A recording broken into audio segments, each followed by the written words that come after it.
Здравствуйте. Okay? All right. Welcome.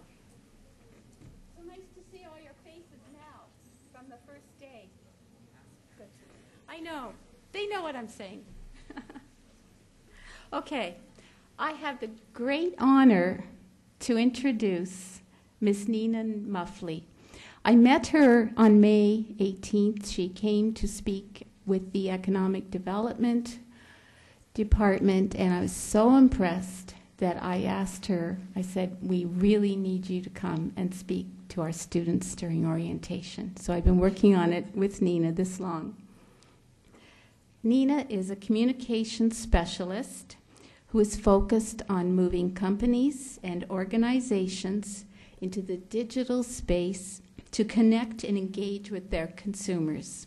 She's the co-founder and director of client strategy at the Online Project, where she has developed social strategies for Fortune 500 companies and high-profile organizations operating in the Middle East and North Africa. The Online Project is the leading social media agency in the Middle East. They design the strategies for how companies use social media, including popular websites like Facebook and Twitter. And once they develop those strategies, they execute and manage them. By the age of 26, Nina had already extensive experience in the social media space, having developed and executed the social media strategy for Her Majesty Queen Rania of Jordan, who was the first royal to actively engage in a global audience in such a direct dialogue. Nina assumed primary responsibility of one of the most innovative uses of communication technology at the time.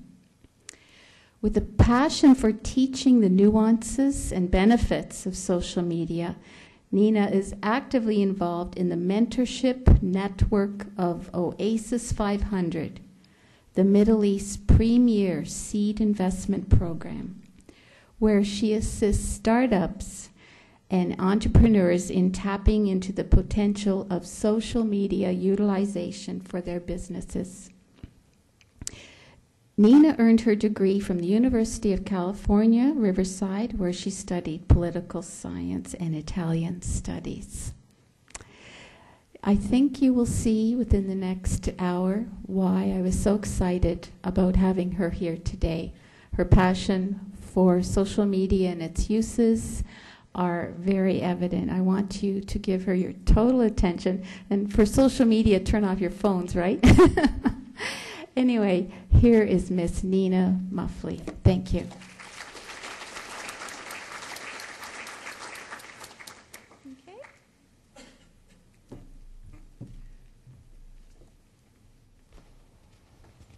Can you all hear me? Okay, well, thank you, Anne, for that very warm introduction. I'm here today to talk to you about social media.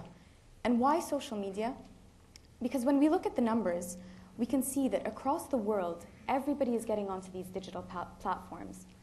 There are over 24 hours of video that are uploaded onto YouTube per minute. There were over 10 million users that signed up to Google Plus in the first 2 weeks of its launch. And last year, there were over 250,000 check-ins on Foursquare, all over the world. It's no longer a question of, is digital and social media affecting our lives? These are the tools that we're using to communicate. Now, some of us in this room are digital immigrants, which means we remember the first experiences that we had online. The first time we used a dial-up connection to create a Hotmail account, the novelty of chatting with somebody halfway across the world over Messenger. Even trying to download our first songs online through Napster and Kazaa. It was so novel back then. But none of us batted an eyelash when the word Web 2.0 was added to the dictionary. And why? Because whether we're digital immigrants like myself, or digital natives who grew up not knowing the world pre-internet, the one common language that we're speaking across the globe is the digital dialect. Now, to bring these numbers in on a more regional level, The Middle East is one of the fastest growing regions on the social web. The number of Facebook users in the region has doubled since this time last year. There are over 28 million users on Facebook today. Egypt alone saw over a 2 million person increase only between January and April of this year, making it the fastest growing region for the network. And youth are creating the biggest bulge on Facebook, with between 15 and 29-year-olds making up 70% of the people online. But that doesn't mean that parents are to be ignored, because they're there, and according to global figures, around 69% of our parents are actually friending us on Facebook.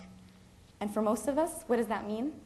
Higher privacy settings, more lists, and less foul language on status updates. Now, in an informal focus group that we conducted at the online project a few weeks ago, we dug into what that means to most of our participants. Not surprisingly, most of them told us that they act differently when their parents are watching, which wasn't very surprising. And this held true across all age groups. But what did surprise us was how their answers changed when it was related to their work behaviors. Over 60% of our participants with 2 or more years of work experience told us that they consider what their employers and potential employers think about them when they look at their profiles. But less than 10% of our participants who were fresh graduates and first-time job seekers said they even considered that. And why was that so surprising to us?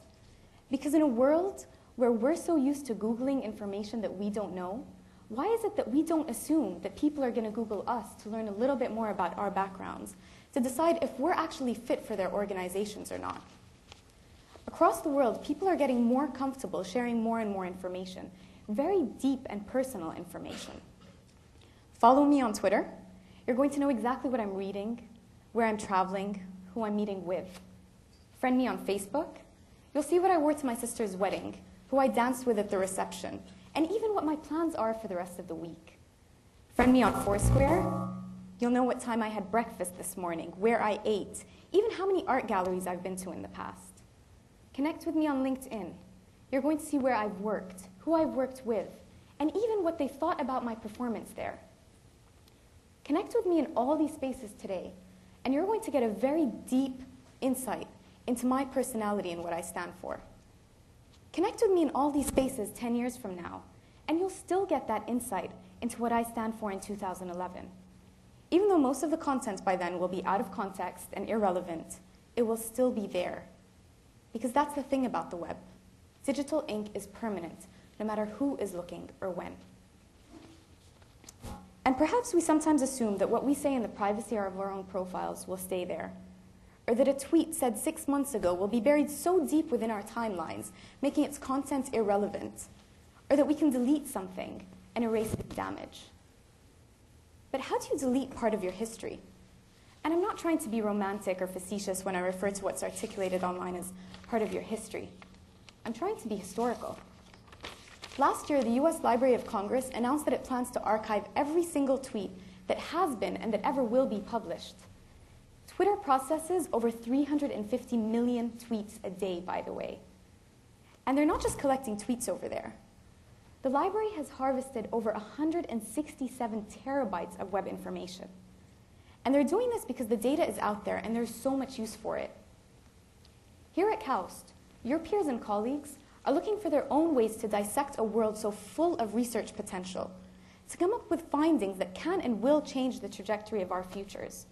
And across the world, researchers, scientists, anthropologists, sociologists, psychologists, health practitioners, diplomats, they're all looking for their own high-level understanding of what this data means to phenomena in their own fields.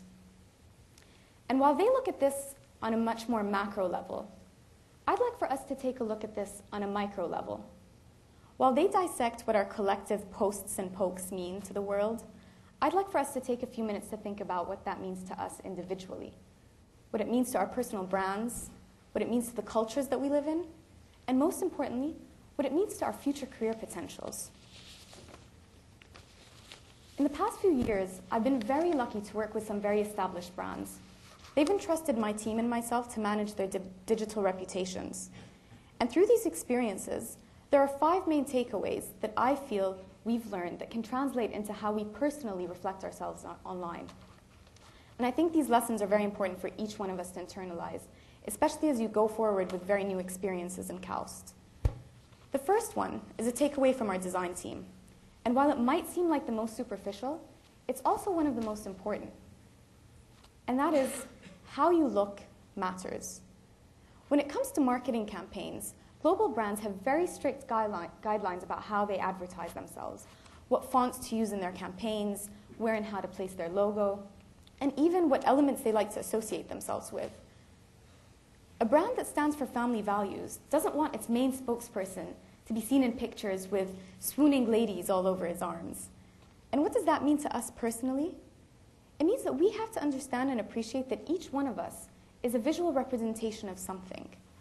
Each one of us stands for something, and every picture that we post is a reflection of who we think we are and how we want somebody to see us.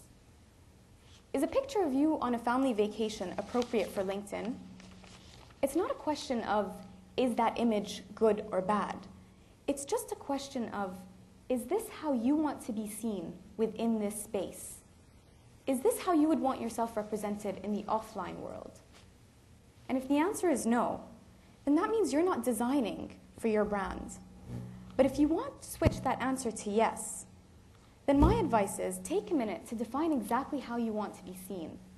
Identify the visuals that will get you there, and only allow yourself to post within those guidelines. Now, our second takeaway comes from our content team. Like Anne mentioned, when we develop the strategies for our companies that we work with, we also look at executing them, which means we develop the content that's posted to their communities. And initially, we used to take a very traditional approach to how we worked with this. After all, the rules of broadcast have existed since mass communication was there. So we thought, why reinvent the wheel?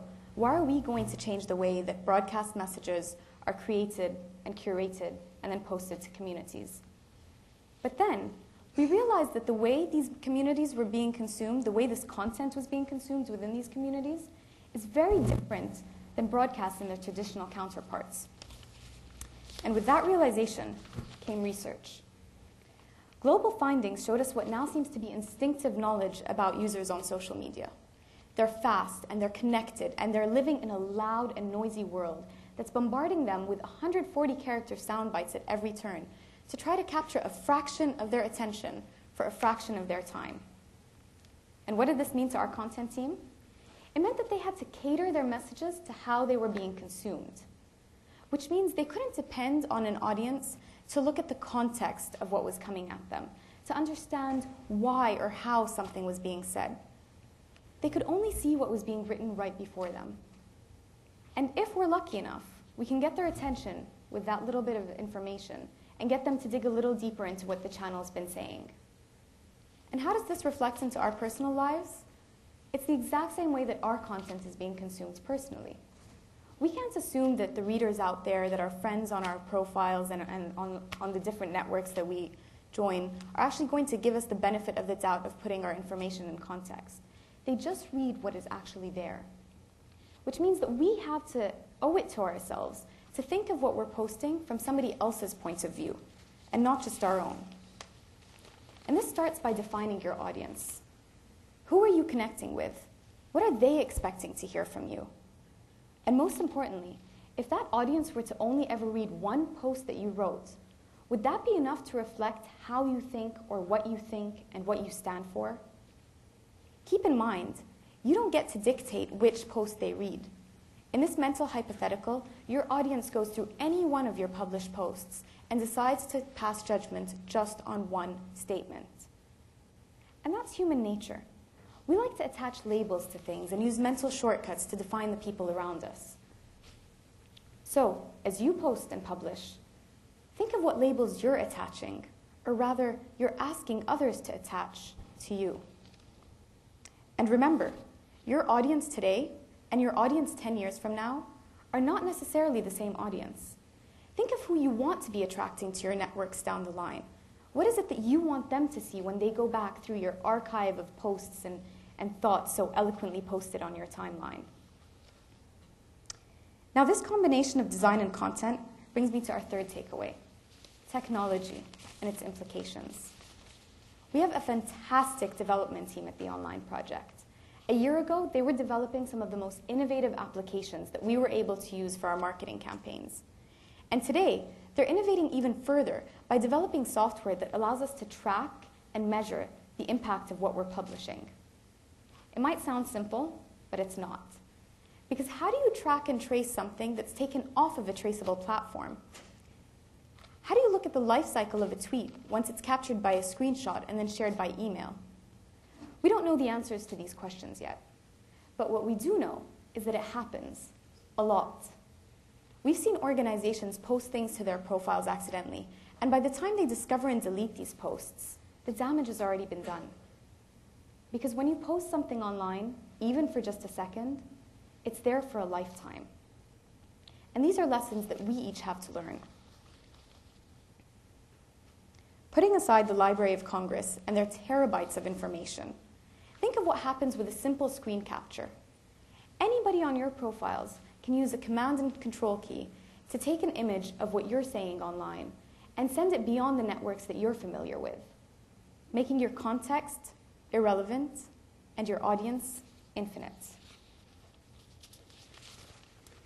And there are some fantastically entertaining websites out there that capture this kind of content on a daily basis. Students that make fun of other students, thinking nobody's going to see it, and then it gets passed on to them. An employee talking about a boss, only forgetting that there's a common link that's going to take a screenshot and pass it on. And the situations from a distance are actually quite comical and endless. So while I recommend you check out some of these sites for yourself to get a good laugh, I highly recommend you avoid putting yourself in a situation that'll get you featured there. And our fourth lesson was all about the value of listening and moderating. We have a moderation team that works around the clock to listen to what people are saying about the brands that we work with. Initially, we used to look only at the platforms that we work on, until we realized that what's being said on Facebook and Twitter is only a fraction of the digital reputation for the brands that we're managing. People don't ask permission from a brand before they speak about them. They don't look to necessarily where the brand already exists to see if they can speak there. They just talk. And we were interested in listening for 3 reasons. First, it helps us actually measure the reach and impact of the brands that we're working with. Second, it can help us actually identify the bad and the ugly before it snowballs into a major crisis. And third, it gives us some deeper insight into what people are saying and thinking truly about the brands that we're working with across multiple platforms. And technology helps us do this quite easily. We have access to some premium listening tools that crawl the web for country-specific mentions and hashtags that have to do with key phrases and words that we're putting out there. And we combine this with readily available software like Google Alerts that give us free real-time reporting on any mentions that happen online. And I've seen this transition in people's lives as well. Some people use Google Alerts to search for mentions of themselves online. Other people use Google Alerts to search for people they're interested in on a personal or professional level. I've seen it both ways. But no matter what way that they're using these alerts, the common thread between them is that they're looking for information not just published by someone, but about someone. And that's why it's so important for us to know what's being said about us online in those spaces. While it's important for us to just manage our own reflection of how we speak about ourselves online, it's also important for us to see what others are saying. And most networks make it easy to find this information. On Facebook, you get an email alert anytime somebody tags you in a picture. And then you can decide for yourself if you want to untag yourself or not. And they do this so that you're aware, because it's important to know what's being said about you. And these 4 takeaways bring us to our 5th, strategy, which is the pillar that supports them all. When we're getting started with a new client, we challenge them and ourselves to think about what they really want out of social media. What's their story? Why are they there? Who are they trying to connect with? And it's important for these organizations to answer the questions themselves so that they can measure their success and their progress. And as I'm sure most of you have plans for your careers and your futures, it's important for us to all do this exercise internally as well at every stage of our lives. Who are we? What do we stand for? How do we want to be seen? And once you find out the conclusions, the answers to your own personal questions, then you can put your own strategies together for how you want that to be reflected online. Now, our work with global brands has also taught us the valuable lesson of how to create synergy between a brand and its cultural context. We work with mainly Fortune 500 companies, brands like Mercedes, Nestle, Samsung, names you're no doubt already familiar with. So there's little that we have to do in terms of awareness raising for these brands. What we mainly do is we focus on getting their social strategies and adapting them to a cultural context. And why is this so important? Because a campaign that works in Athens, for example, isn't going to translate into Jeddah.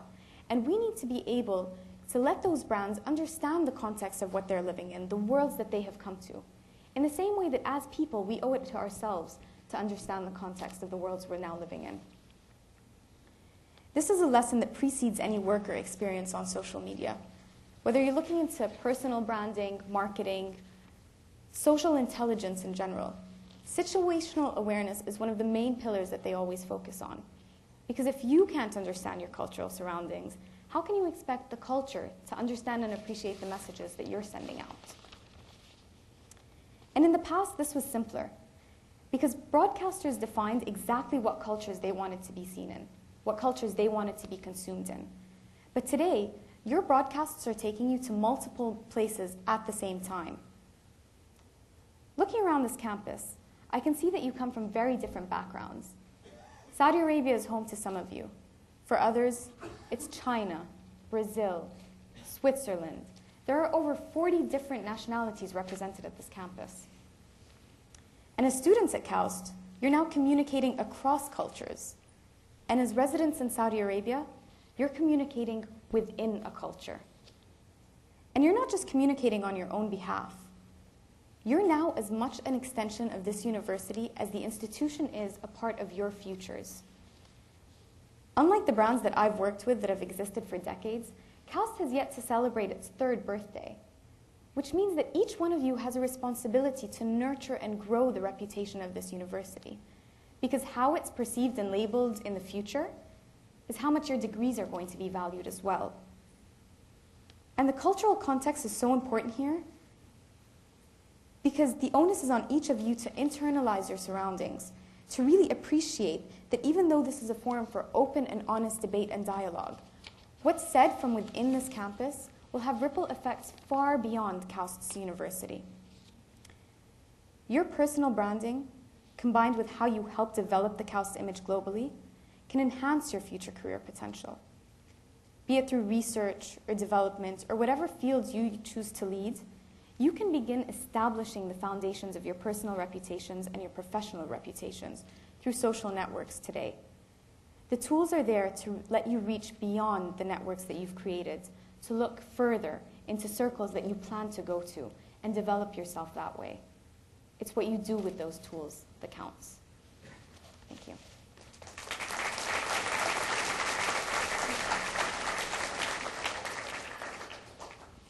So I was asked after giving the remarks if we'd like to turn this into a bit of an interactive session. And I don't know how the past panels have been or the past sessions, but I wanted to first get feedback from you guys into if you have any questions, if there are any exercises that you would like to go through together.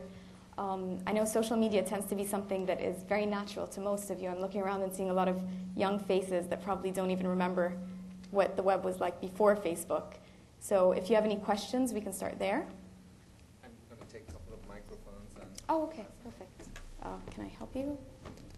No, okay. you go on. Great.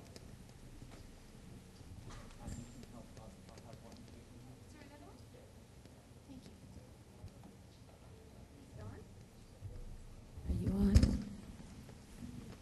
It's on? I think so. Split up. Is this on? Yeah. Hello. Questions?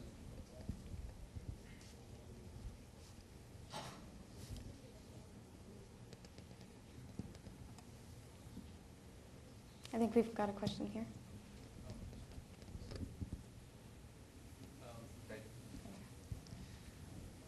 Are you part of KAUST now, or is that a third-party? No, I hope to be one day. I've worked Okay. with KAUST on a couple of projects so far. So like Anne mentioned, we were here in March working with one of the departments on a social platform that they're looking to develop for researchers. And I hope to be coming back several times in the future. So what is the name of the organization you work Okay, so the company that I work with is called The Online Project. And we're based in Jordan. We have an office, a business development office in Dubai as well. And we recently opened an office in Riyadh also.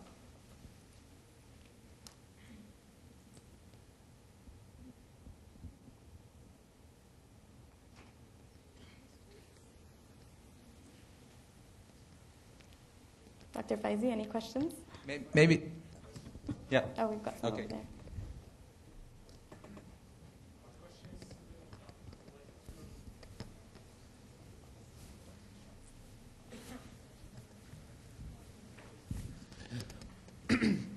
My question is more related to, say, to a more mature stage when you simply finish your PhD and when you simply also want to, in some way, set up a homepage about yourself, etc. Can you give some tips about or some kind of guidelines how we should structure our homepage in order to simply make best use out of it, and in particular to attract simply the people that we want to attract in a certain fashion? Absolutely. So one of the things that you always have to look at is how you're going to focus your messaging. Sometimes we are so keen to let people know so much about ourselves that we want to put all that information in one place. But it's kind of like the traditional rules of marketing. The more you say, the less people hear. But the less you say, the more chances are that they'll catch on to the really important parts. So when you're designing your website and you kind of want to turn it into an interactive CV, think of the things that are really important for you that you want others to know, the main messages that you want them to read as soon as they get there, and highlight those in the spaces that you're working with.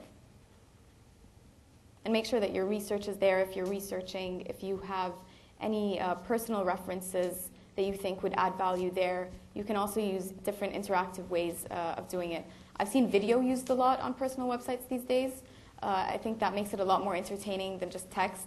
But also you don't want to go a bit too far and use gimmicky solutions. Just keep it something that's very neat, easy to consume, and professional.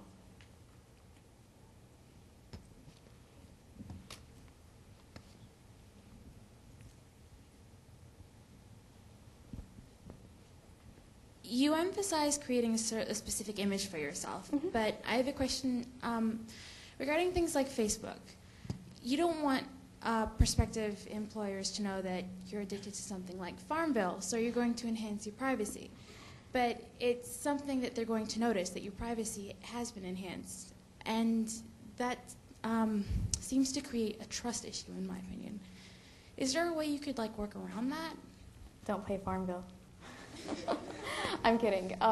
So yeah, a lot of times people do look at it as what is somebody hiding if they're increasing their privacy settings on Facebook. But I think what a lot of employers also have to take into consideration is that just because the web exists and there are ways to connect with your employees and your teams outside of the office, it can be a bit inappropriate to expect to get too personal with them, even on the web space. Now, it all goes back to you and how comfortable you are reflecting things. I know some people that I've worked with that are extremely comfortable in an offline setting, letting people know all of their personal backgrounds. I've always been one to kind of appreciate boundaries between personal and professional settings, so I wouldn't expect that somebody would completely let me into their worlds through Facebook. I would expect those privacy settings. What would surprise me, though, is that even if those privacy settings existed, if I would still get unfiltered information that kind of portrays them in a different light.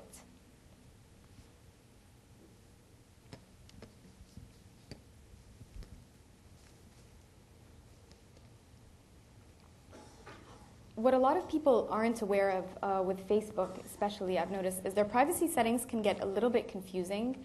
They use a lot of very technical terms sometimes, and they're doing a very good job of simplifying it these days.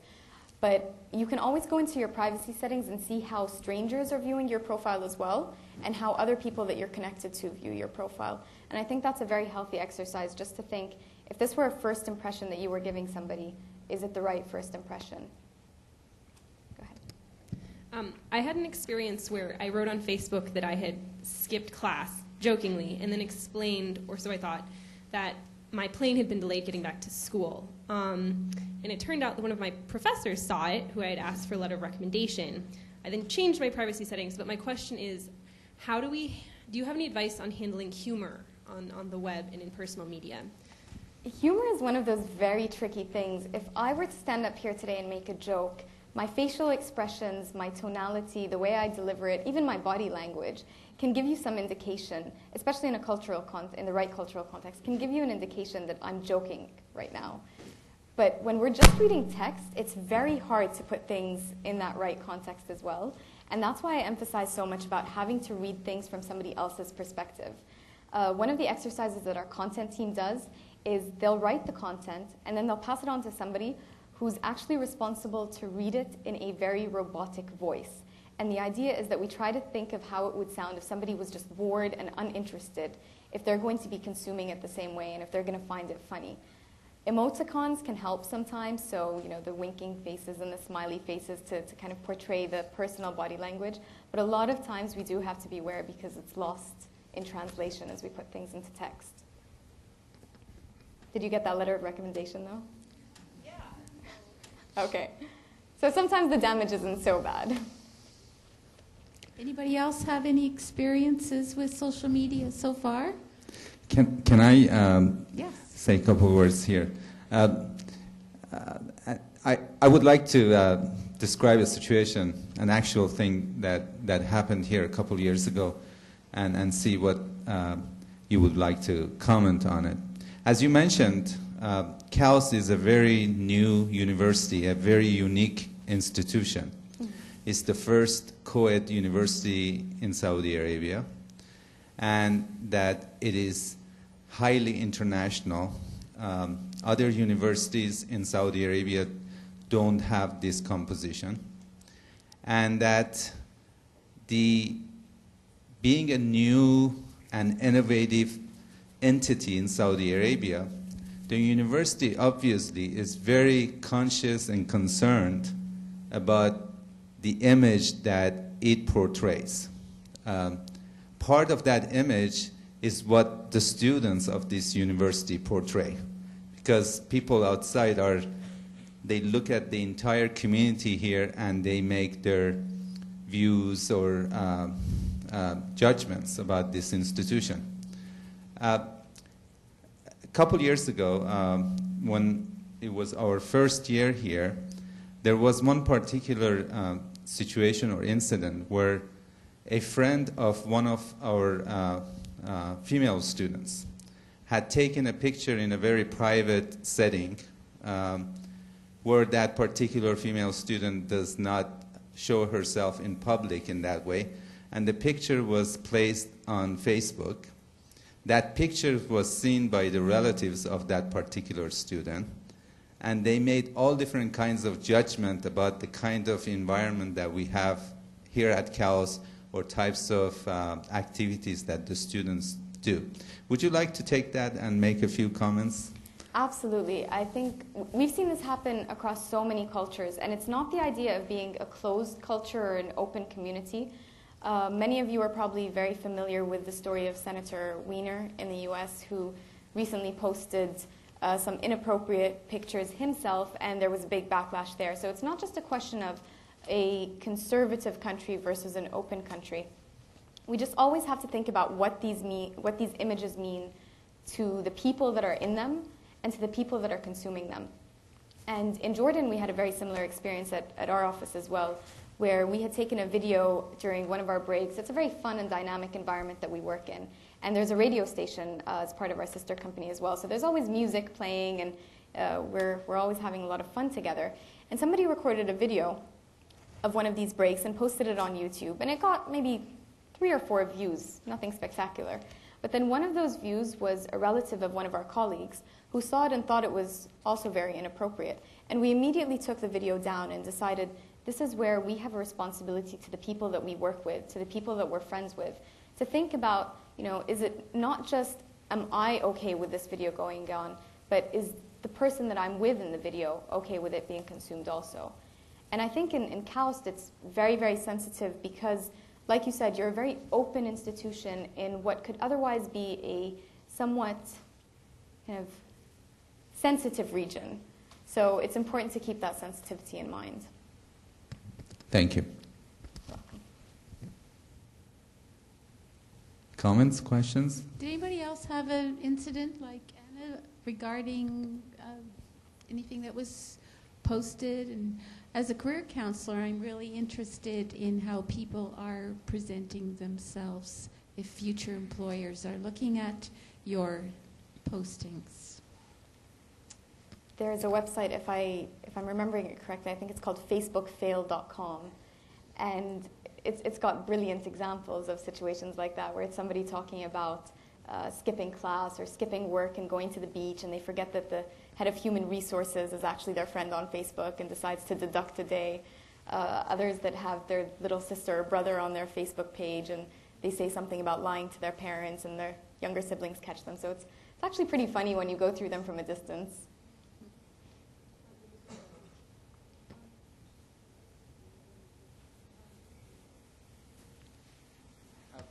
Any of our continuing students have experiences that they want to share with the new students? Things that happen online that had ripple effects?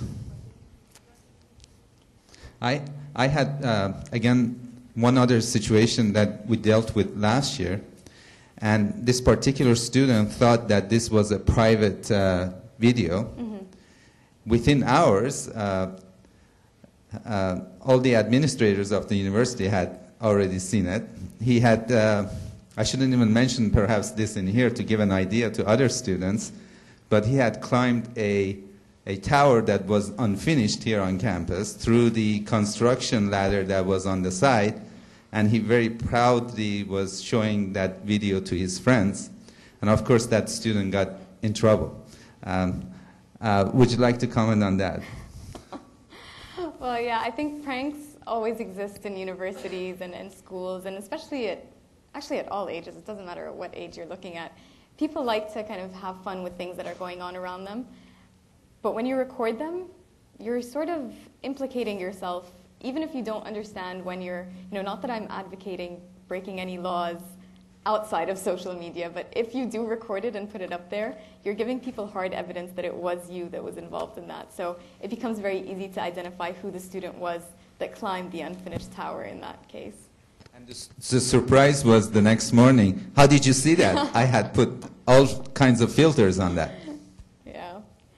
Filters are very easy to get around. Like I said, I can put the strictest privacy settings and filters on my Facebook page, but I can't actually control what people do with it. So if a friend of mine takes a screenshot and sends it to an administrator, that's beyond a filter. That's just taken into a completely different context right there. You have a comment. Hi, I'm a continuing student, and I have an example of the kind of sensitive things that can happen if you're not careful with social media.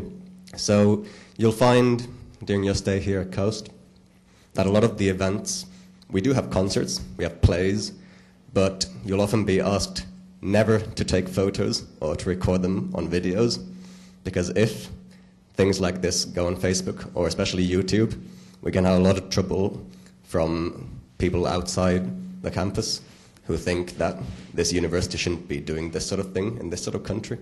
So just please don't do it. There are also a lot of safety issues to take into consideration. So something like Foursquare, for example, I noticed when I got to the campus and I searched Foursquare, there were a lot of listings. So I'm assuming that most of you here are familiar with how it works. But for those of you who aren't, it's basically a very simple mobile device or mobile application that you use to check in when you arrive at a physical location. And it's a lot of fun because you're connected to your friends and you can easily see who's where and then just join them or consume it in whichever ways that you're interested in. But the problem is that a lot of times people connect it, for example, to their public Twitter accounts. And so they can show everybody when they're not home, when they are home, when they're at the library, if they're alone, if they're not alone. And you're just giving people so much information that you don't know how they're going to consume it. And I've read a lot of stories about how, for example, Foursquare check-ins publicly announcing where you are have led to a lot of thefts in the US, for example, where people follow and make sure, okay, nobody's home, this guy's actually out of his house, and he's checked in at a place that's 60 miles away. So I've got over an hour of free time where I can dismantle the alarm, take what I need, and leave. And so you always need to put that in a security context, a personal security context too, of what you're saying and who you're saying it to. I saw we had a question here. Yeah. I have another question. This is related to the Saudi Arabian culture, or more or less what kind of culture we also should represent when we go, for example, out to Jeddah or to Riyadh, etc. The question that I have is simply, what can you recommend for a KAUST student, so to say, to wear, and also to, how should I say, when he or she simply gets questioned about KAUST, what should we say in a particular way? What should we emphasize? And how should we also in some way dress ourselves as, so to say, representatives? Because I know that within particular, also that country, there's a lot of opposition against, for example, such an institution, etc. And as you see in Tunisia or in Libya, if people are simply against you, then you lose to a certain extent. Right. Thank you. Well, I don't think I'm in a position to be able to say how KAUST wants to be seen. But what I can do is talk a little bit about some of the other things that you touched on. So in the old days of traditional broadcast, pre-internet, tighter controls, organizations were always defined from the top down.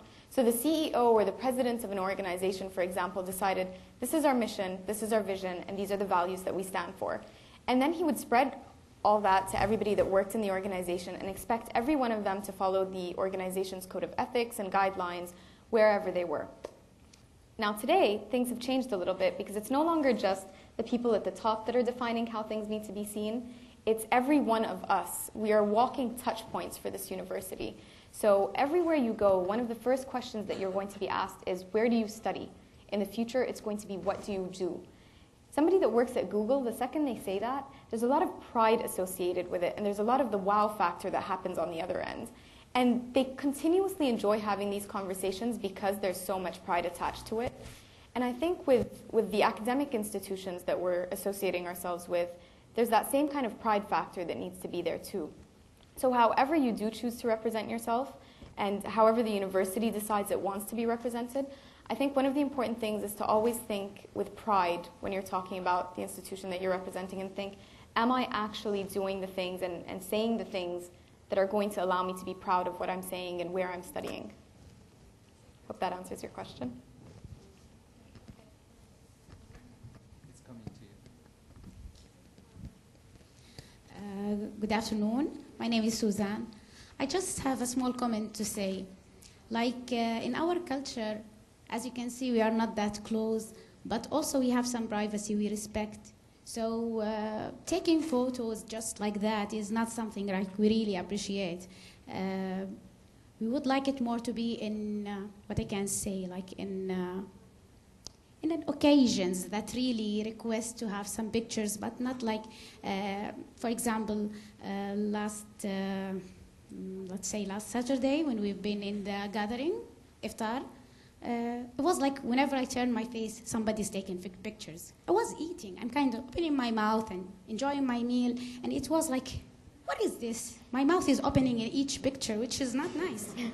So please, when you're trying to take a picture, please make sure that you're not putting somebody in your picture, unless he wants to be.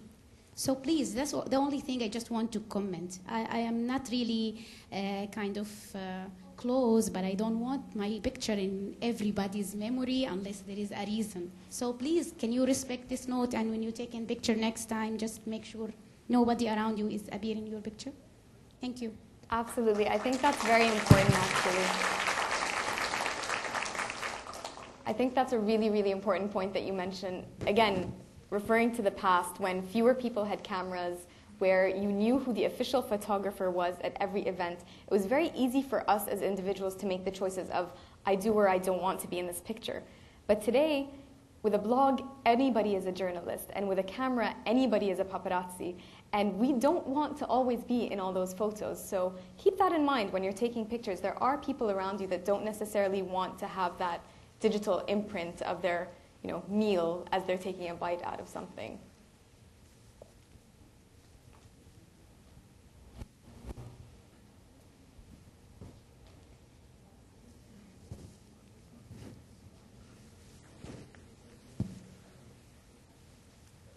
Time for another question. One more.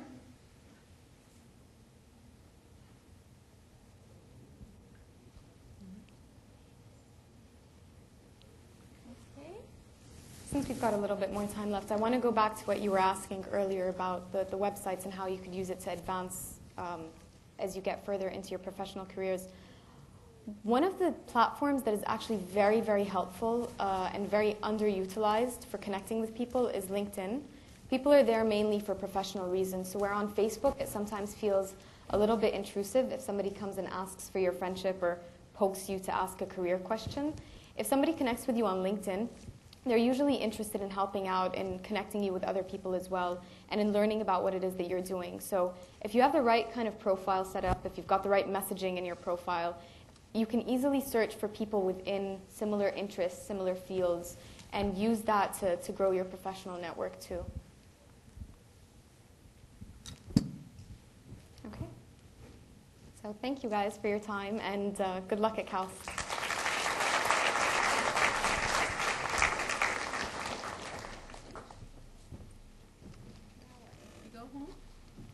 There's one more little thing. Oh, yes. Last but not least.